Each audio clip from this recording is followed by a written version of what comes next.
Morning, everyone. Lovely to be here. I'm so excited to share some of the things that have worked for me with you. Yeah, this is all about business confidence for disabled and neurodivergent entrepreneurs. I'm Suzi Payton. I'm autistic and ADHD. I'm a speaker, a comedian, and a coach. Oh, hold on. There we go. And basically, I'm on a mission to help make the world a better place for neurodivergent folks. I speak on stages and I talk about our strengths and I do talk about the struggles as well from a personal perspective, but I'm very much all about embracing our strengths, focusing on those, because when we do that, the struggles are a bit easier. Yeah, and I work one-to-one with founders, entrepreneurs to increase confidence and visibility, and also co-author of Lost and Now Found, a guide to understanding and accepting yourself for autistic adults, late discovered autistic adults. So I'm in Brighton. I'm from Essex originally. I live in Brighton with my wife, Michaela, my lovely dog, Pepsi, who's trying to trip me over as I speak. I love to travel. I love to swim in the outdoor pool. My passions have always been behavior, looking at why people act the way they do. Always been very interested in that. Comedy, autism, and ADHD, and horror. Any horror fans here? So this short session is to help you build self-trust instead of relying on masking or over preparing. And it's all about doing things bit by bit, okay? It's really at your own pace. To introduce some practical tools to help you and to create a more realistic and sustainable approach to confidence in business. So without the burnout, without the self-doubt, and without the inner critic running the show. So I'm going to give you some techniques to navigate when your mind goes blank mid-sentence, when you're on a stage, when you're in a conversation, when you're doing a network event. What can you do? Going to look at the inner critic, like I said, and work with it, not against it, and identify at least one way that you can show up to be more visible in your business. So I was a very shy child. Now, of course, I'm making up for it now because I've discovered who I am. I found my voice and I've found my confidence. I didn't just find my confidence, I built it. Confidence is a skill almost. You have to keep practicing it to build it. It doesn't just magically appear out of nowhere. If you're like me, you might say, oh, I'll do this when I'm feeling a bit more confident. Okay, that day never comes. We have to start now, whether that's a thought, a book, you know. So I was happy. I was very active, hyper active, and I was always on my bike, playing all of the sports, getting into everything, losing interest into the next sport. That was kind of my childhood. Very happy, very shy. Okay, I would not speak up. School was tricky. I couldn't learn. I couldn't concentrate. Being ADHD, my mind was very active and well, basically quite a lot of the lessons were very boring. So what did I do? I became the class clown. I covered up my difficulties and I got the stimulation that way by encouraging other people to be naughty because I'm autistic and ADHD. I didn't know at the time. I was only diagnosed 14 years ago. So being autistic, I was a bit afraid of getting into trouble. Being ADHD, I needed to see the teachers having a hard time. Now I became a teacher and I've had a hard time. So, I've paid my dues. So yeah, that was kind of school, the class clown. Then secondary school, things got a bit different. I started experiencing RSD, rejection sensitivity dysphoria, which is an extreme reaction, emotional and physical, to criticism, whether real or perceived. The feelings are real, okay, whether it was meant or not, and rejection, because a lot of us, and I'm sure you will appreciate, grew up with many messages. Oh, if only you could try harder, do better. You're not fulfilling your potential. Just focus, just this, just that. I hate that word, just. And it takes its toll, doesn't it? Wherever you come from, whatever your background, when you're experiencing those messages, the confidence, my confidence got chipped and chipped and chipped away at. Now, I'm very aware we need to have a break in a bit. I'll carry on for another 5 minutes. So I put on the mask. You know, the class clown was part of my mask.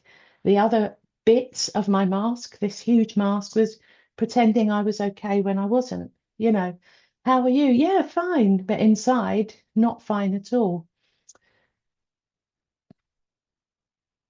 And how did I get from that shy, unconfident child, teenager, early adult, to where I am now, 50, unmasked, confident, with a dog that is literally trying to trip me over by my feet? How did I get there? Well, let's have a look, shall we?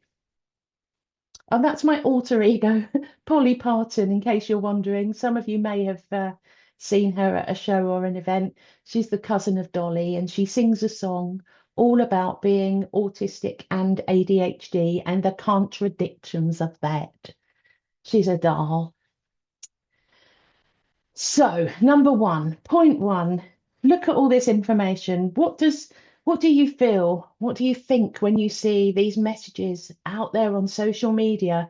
You gotta make 5 figures, 6 figures. Are you judging you by how many figures you make?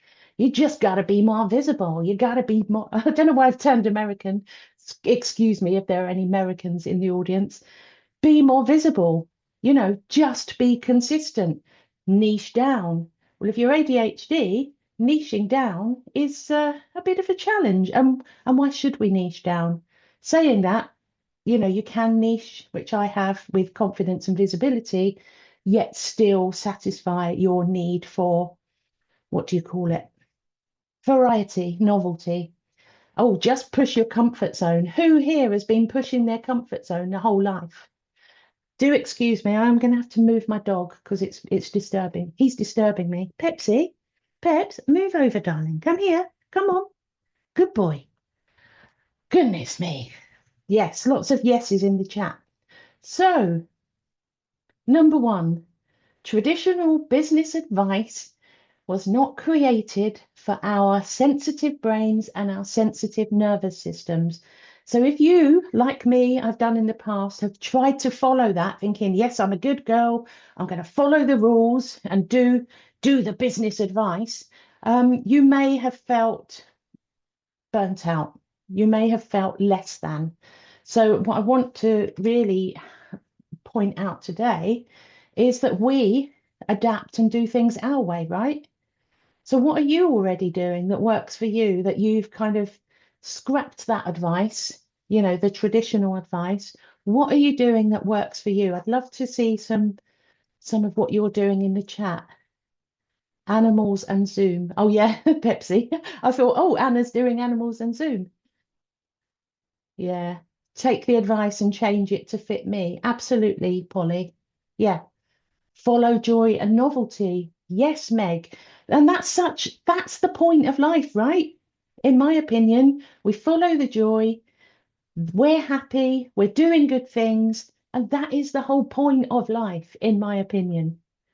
Okay, yeah, drop the traditional 9 to 5. Yeah, and then something about energy when you have the energy, and absolutely energy and inspiration because energy has a big part to play in this, doesn't it?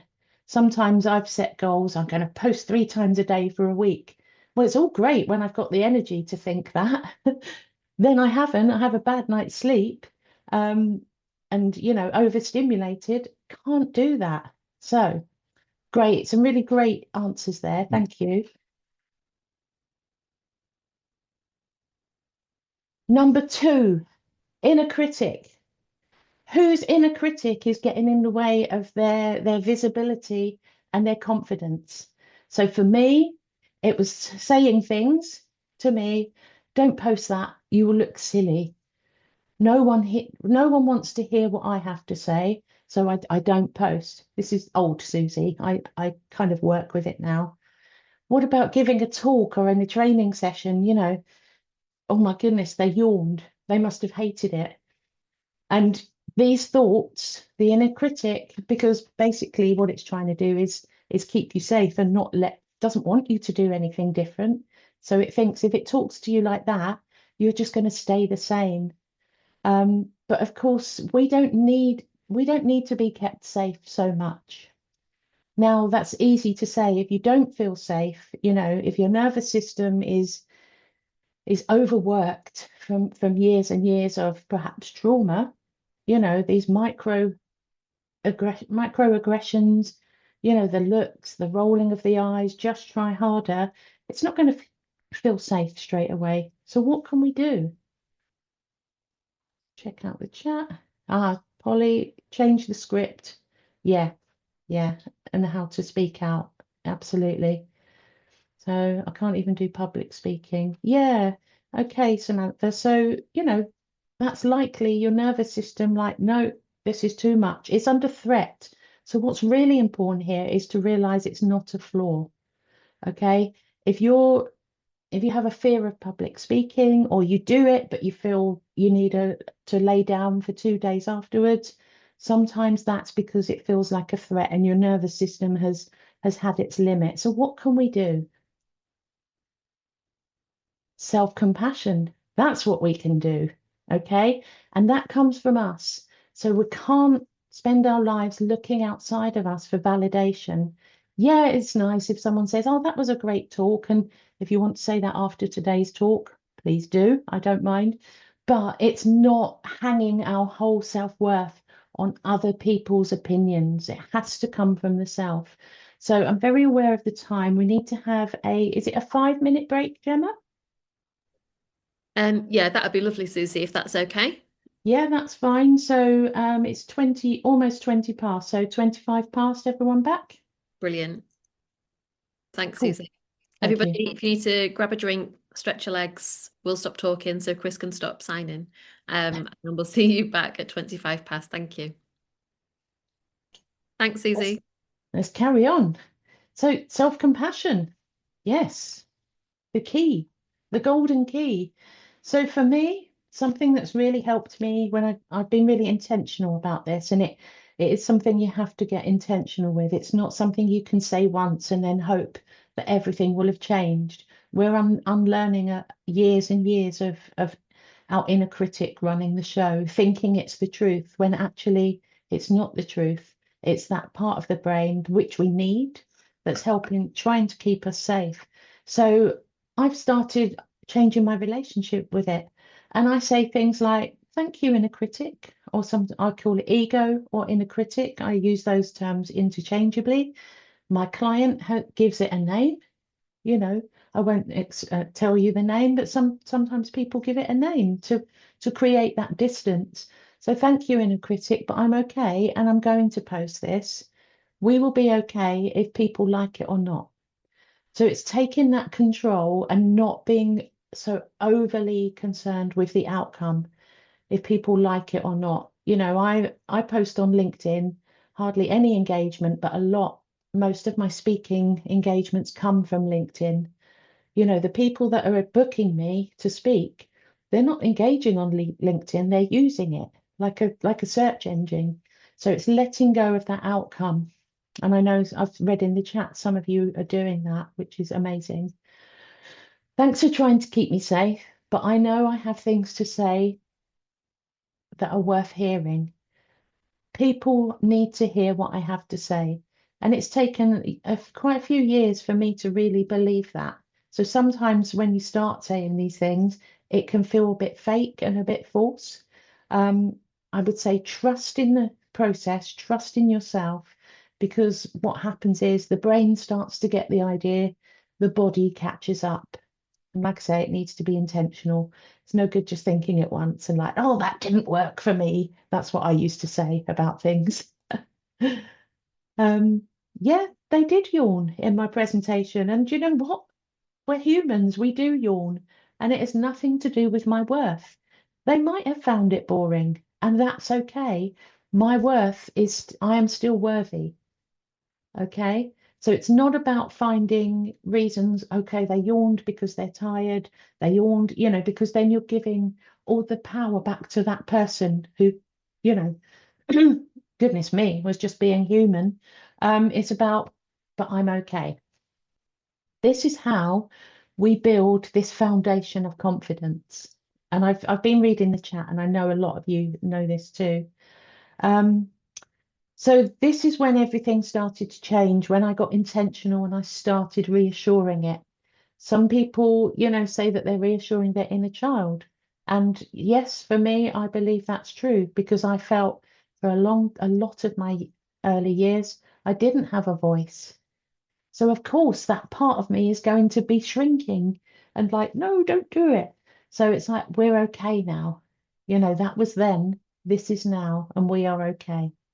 So, what about you? What could you tell your inner critic today to reassure it? And I know some of you said, yeah, no problem with public speaking. It's the small talk that kind of throws me. So, whatever situation where you're interacting with somebody, what is your inner critic telling you? And if you don't know, sometimes the first step, well, always the first step, is to notice what it's telling you. So that might be the first step for you today. So yeah, let's have a look at the chat.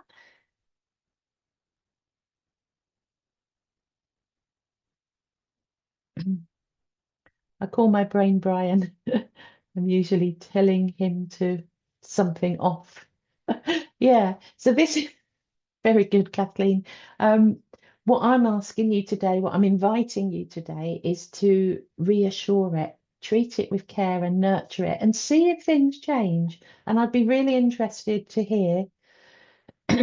Yeah, thanking that part of me is important, Kay, because it wants to, oh, okay, it wants to help and keep you safe. So we need to have that lovely relationship. Yeah, so Samantha, you've said what it's saying. So I wonder what you can say to it to reassure it. And you don't have to share that, something to think about. Brian Brain, yes, I've got that. So fabulous.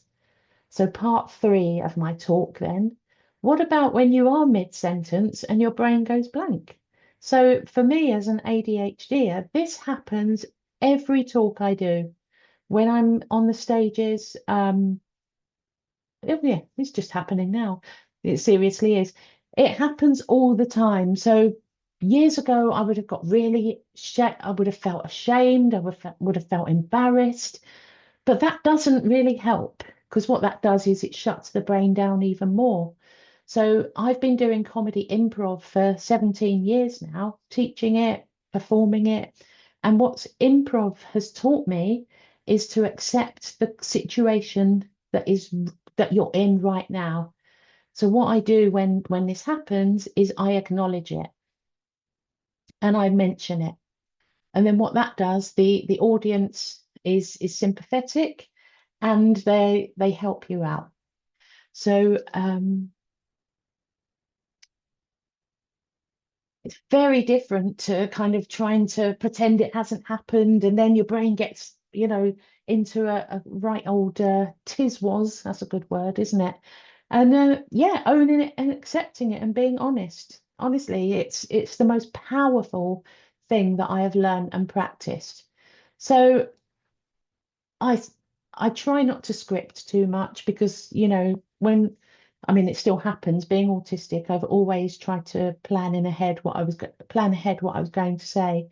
But doing a lot of improv, I know that I can cope even if I don't know how the conversation's going to go. So I say things like, do you know what? Even I wanted to know how that sentence ended. Breaks the ice because if you feel awkward, the audience feels awkward. And that's the same with if you're feeling awkward talking to one person, then it's going to make them feel awkward. I'm not saying you should be overly concerned with how other people are feeling. That's a whole other workshop. We don't want to kind of please and fawn to that degree. Anyway, what else do I say? I say this all the time. I'm like, okay, all my talks are about ADHD and autism. I'm like, okay, ADHD moment. I have literally forgotten what I was just saying. Everyone laughs. We all laugh together. And somebody every time without fail helps me out. And they say you were talking about this. Yeah, back on track. So I have created some blank moment recovery scripts. If you follow the QR code, you can download that. It's quite handy. You have to practice a bit, find what works for you, and change the wording if you need to. So scripts can be useful, especially in these high pressure environments, I would say. So, do you know what? The only person whose permission you need is yours. So for me, for a long time, I was looking outside of myself. Oh, I'll ask this business coach. I'll join this business group. And of course, I have had so much support. I had coaching through Access to Work throughout my 5 year um, entrepreneurial journey so far, and that has been invaluable. But when you're seeking validation from outside of yourself, we are giving our power away. So the only person whose permission we need is our own. So what I'd love to know, because in a bit I've got a few more slides, we'll have another 5 minute break and then we'll come back for Q&A. You can ask me anything. I am an open book, and if I don't want to answer your question, I will decline because that is my right. But yes, please ask me any questions. So based on what we've talked about today, what is one thing you will do straight away as a result of what we've been talking about today? I'd love to know.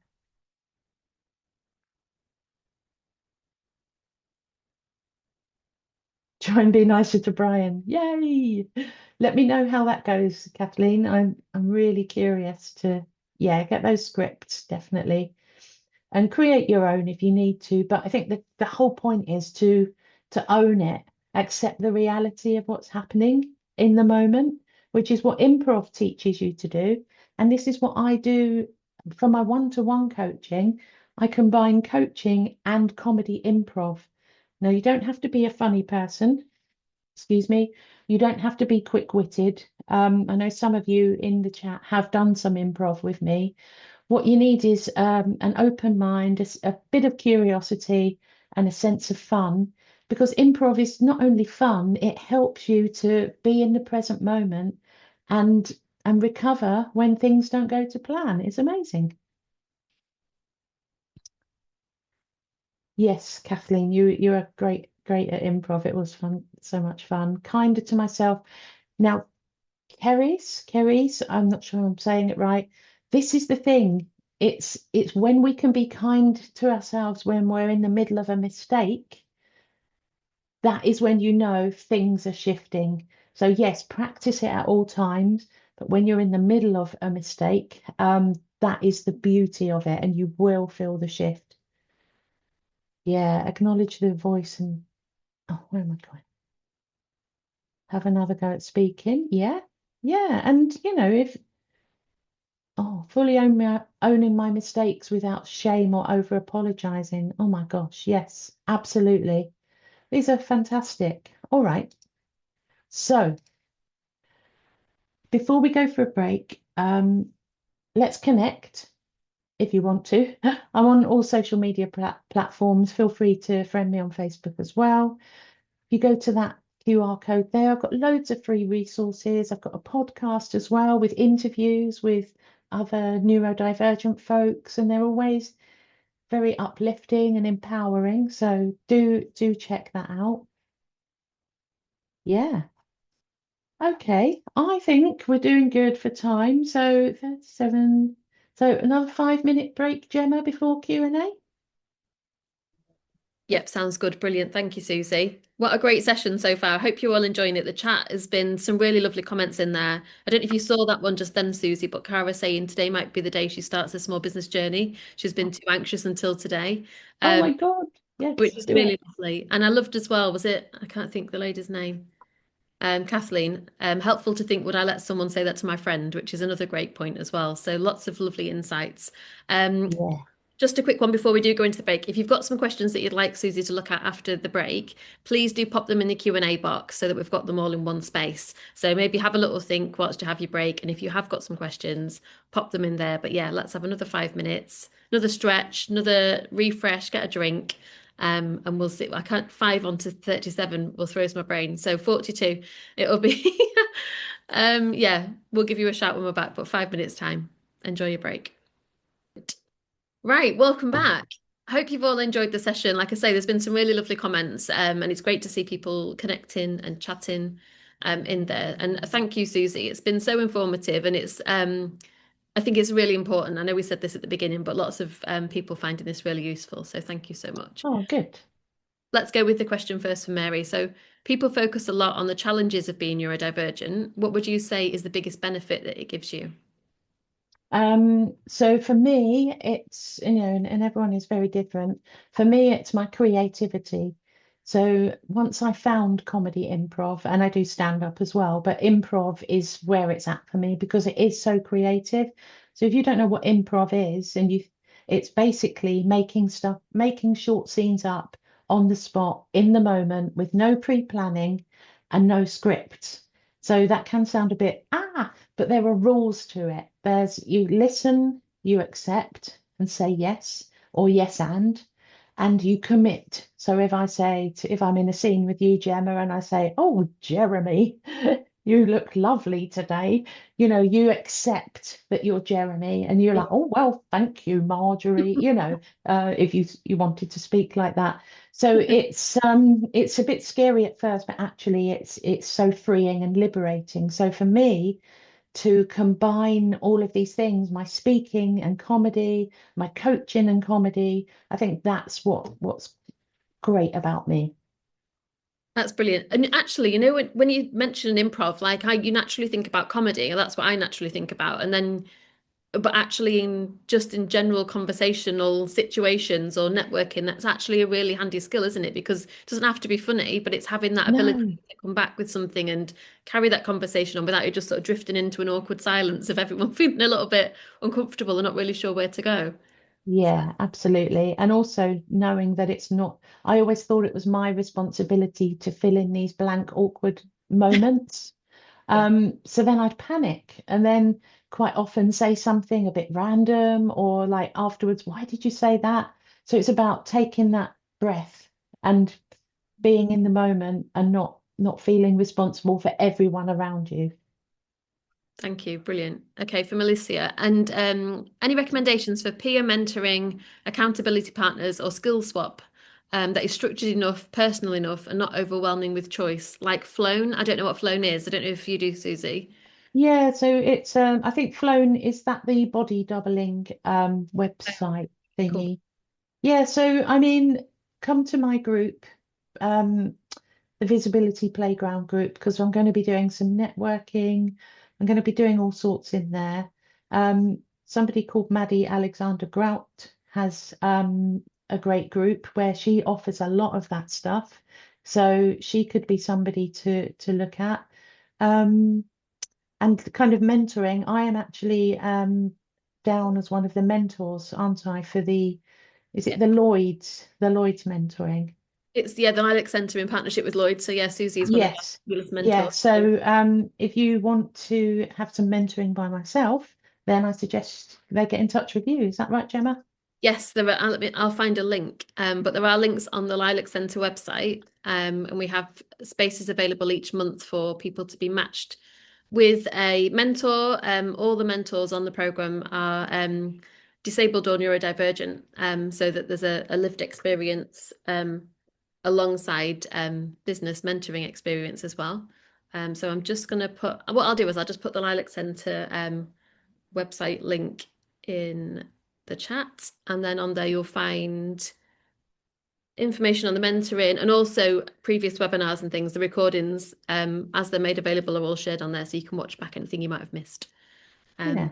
Yeah, thank And you. of course there are quite a few mentors. So I would check that out and get one. That's what I mean. All of the support I've had coaches, mentors, and this has helped me become who I am now. So, that support is key. and community. What else have we got? There we go from Carice. How do I build trust as an RSD mentor without people questioning credibility? How do I build trust as an RSD mentor without people? So is that your, Keris, if you can just pop in the chat, is that your kind of area that you work in? Do you help people with RSD?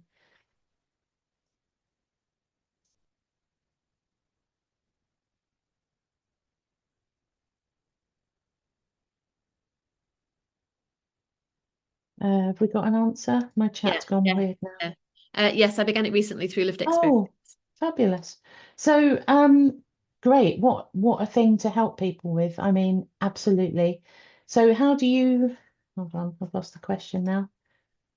How do I build trust as an RSD mentor without people questioning credibility? Yeah, yeah. So building trust in the same way you do as a business owner is kind of sharing information on your socials of what you are comfortable with, not what you think you should be doing, but what you feel comfortable with. So maybe that's some storytelling around your own experiences with RSD. And the key bit here, how you have overcome it or how you are managing it. Because I used to have it really, really bad. And now what used to feel like a stab in the heart now feels like a tap, and it doesn't take over my nervous system quite so much. So I think, yeah, keeping storytelling is a great way for people to connect with you. And you just got to keep at it, keep at it. And also sharing the testimonials or quotes from people you've worked with, how you've helped them, that again will build that trust and credibility. I think Carissa said she's always been an oversharer. I've been told over the years has been an oversharer. I've been told not to. I've been told not to over the years. It's difficult, isn't it, when Yeah, you've got that kind of history of people telling you what you should and shouldn't be doing. yeah, But again, yeah, it comes down to you finding that confidence, and not everyone's not. You're not going to be for everybody, right? And that's okay. Like we haven't got enough time to be. We don't want everyone to be our customer. We've not got no, time. We need the people that relate to us and what we're doing, and being yeah, authentic self will attract the right people. yeah. And what I would also say, absolutely, Gemma, is when you're sharing stuff, you know, A, make sure you're comfortable sharing it, and B, what is that expression? Speak from the scar, not the wound. Now that Right. does baffle me a bit, but basically, you're you want the outcome, the positive outcome that's helped you. We can't miss that bit out, otherwise you might get accused of oversharing. I don't like that word because it's like who defines what's oversharing, but I totally get that this is a lot of shame that we carry. So if you're always talking about the outcome and what's helped, then I think you're doing all right. And like Gemma says, we're not for everyone, and that's good. We haven't got the time. No. Tara's said, and what happens when you've been recently cyberbullied and how do you gain confidence after that? Cara, I just wanted to say first of all that I'm sorry that you've experienced that and obviously shouldn't happen to anybody. And I guess from my point of view, before we hand over to Suzi, find some people that can support you with that. And there's networks and there's people out there that you can speak to. So if you do need that kind of support, there's people out there you can just chat to. Um, but yeah, I am sorry that you've experienced that. Mm. Suzi, any advice? Yeah, so pretty much what Gemma said. I mean, that is awful, and I'm really sorry that's happened. It's some people just no idea the effect they have on others. So yeah, finding that support and maybe that's something we can look at afterwards to if there's any specific support or it depends, is it therapy you need? Explore that support, I would say, because you're going to need to process that and find a way through. But yeah, that's awful.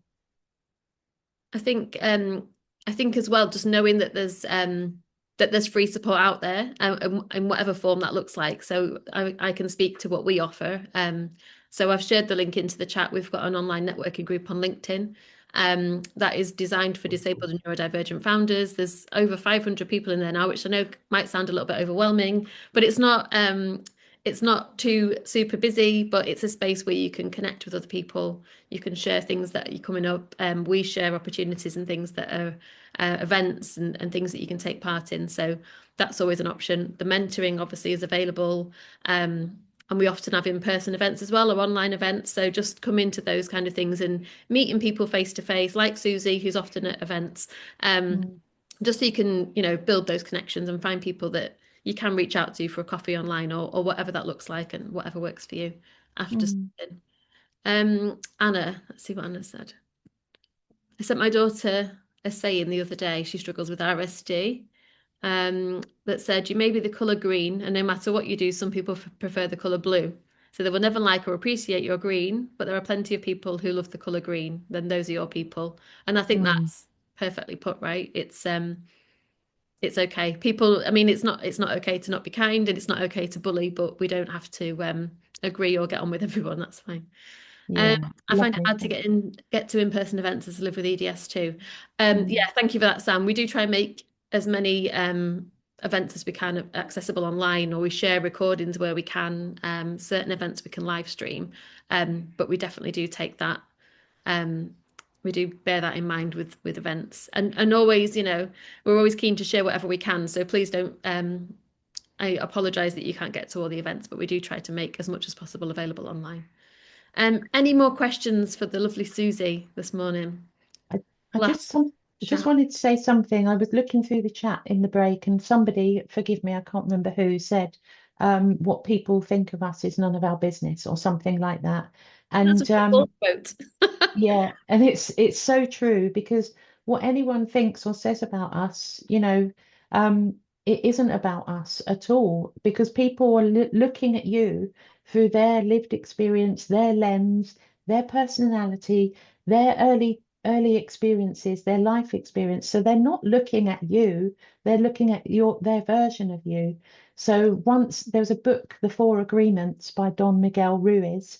When I read that, and reread it and really started thinking about that. One of the agreements is don't take anything personally. Easier said than done, but read the book because that has really helped me also, yes, Anna, with RSD. And it's not an ADHD book, it's based on Toltec wisdom, but been a life changer. So I would get that. Also on my website, I've got a book list of all the books that have changed my life. So do grab that as well. Sounds super handy. What we'll do is, so everyone that's joined this morning and those that weren't able to make it live, we will share the recording of this webinar. We just need to work to get it captioned first properly, so then we'll make it available. But when I let people know, we can definitely share any links like that so people can find that list.